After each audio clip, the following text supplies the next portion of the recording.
Okay, so here we have a picture of a bacteriophage. A bacteriophage has landed on a bacteria and it injects its genetic material. Once the genetic material is inside the bacteria, it begins to use the ribosomes in order to produce more of the genetic material and also more virus particles. The virus particles and the genetic material self-assemble in order to produce more viruses. Once we have produced more viruses, then they actually burst outside, killing the bacteria. Because viruses are unable to replicate on their own, then that means that viruses actually evolve after the first cell appear. Now, RNA viruses are actually very interesting. They have an extra enzyme that what that enzyme allows it to do is actually to go from RNA to DNA. So essentially what they're doing here is reverse transcription. Some examples of RNA viruses are actually HIV, or the human immunodeficiency virus, and AIDS, the acquired immunodeficiency syndrome. HIV, it's a very interesting virus. When its genome is being replicated, it makes a lot of mistakes. The majority of these mistakes are actually harmful to the virus itself, but occasionally there is one mutation that is actually beneficial. An example of this was seen several years ago. So everybody was excited about a new treatment on the market. There was a new drug called ACT, and everybody thought that this was going to be the cure for HIV. So they actually had an experiment where they gave the new treatment to the experimental group. So they administered the drug to the patients, and then they withdrew blood to count the number of virus particles. And one of the things that they noticed was that the number of virus particles had actually decreased, but it hadn't gone away completely. So they administered more of the drug to those patients, and once again they withdrew blood to count the number of virus particles. Now in this case, what they noticed was that the number of virus particles had actually increased. So essentially the drug was no longer working. And the reason for that is because the HIV virus had actually mutated. And because it had acquired a new mutation, that mutation was actually beneficial to the virus itself. And this is why nowadays, anybody that is suffering from HIV, they actually get a cocktail of drugs that are meant to slow the replication of the virus itself. And this is why HIV is like so hard to treat, because once again, it's a virus that keeps making mistakes when its genome is being replicated. All right, so let's talk a little bit about pandemics. So a pandemic happens when a new virus emerges that infects people. Because there's little to no pre-existing immunity against the new virus, it began to spread worldwide. Nowadays, we actually live in a globalized world where a person can get from one continent to another in a matter of hours to days. This person begins to interact with other people, and essentially it spreads the virus. And then those people are going to travel to other places where they're going to interact with other people and spreading the virus around the world.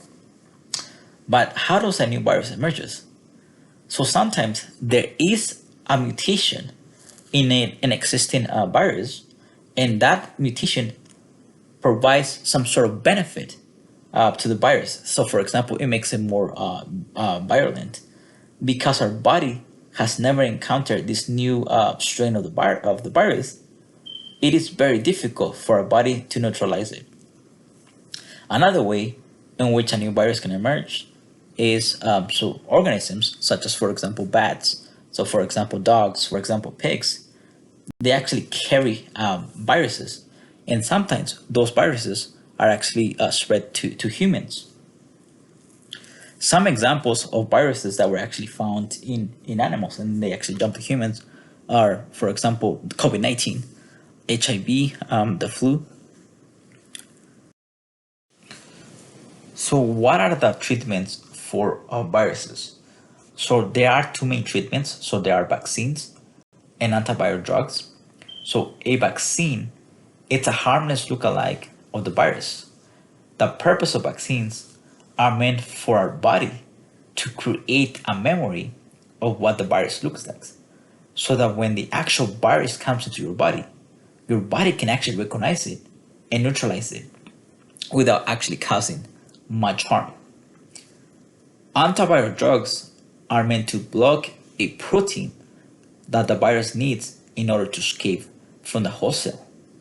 And because the virus cannot escape from the host cell, it actually prevents the infections of nearby cells. In fact, that was going to be one of the treatments for the Ebola virus. So researchers were actually working on a treatment that was going to be meant to actually block a protein that the Ebola virus needed in order to escape the host cell. Essentially, what was going to happen here was that the Ebola virus was going to be trapped. All right, so let's continue talking about vaccines. So vaccines had made a huge difference in the way our body can fight viruses.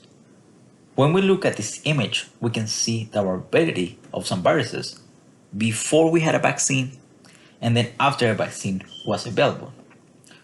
What we can see is that there is a decrease in the amount of deaths that are caused by viruses after we had a vaccine. In fact, some of those viruses have actually been eradicated. So, for example, when we look at diphtheria, previous to having a vaccine, we saw that there was 21,000 individuals that were dead because of this virus. But then, after the vaccine was available, then there's been 0 death in the United States. And if we look at the other viruses, we see that there has been a substantial decrease in amount of deaths after vaccines have been available. So based on this image, what we can see is that vaccines work. And in fact, when we compare, for example, a country like the United States, where there are a lot of vaccines available for some of these viruses, and when we compare that to other countries where they don't have vaccines to treat some of these viruses, what we can see is that there's a huge difference in the amount of people that die from a particular virus. So the take-home message is that vaccines work. Vaccines are the best current treatment that we have to fight virus infections.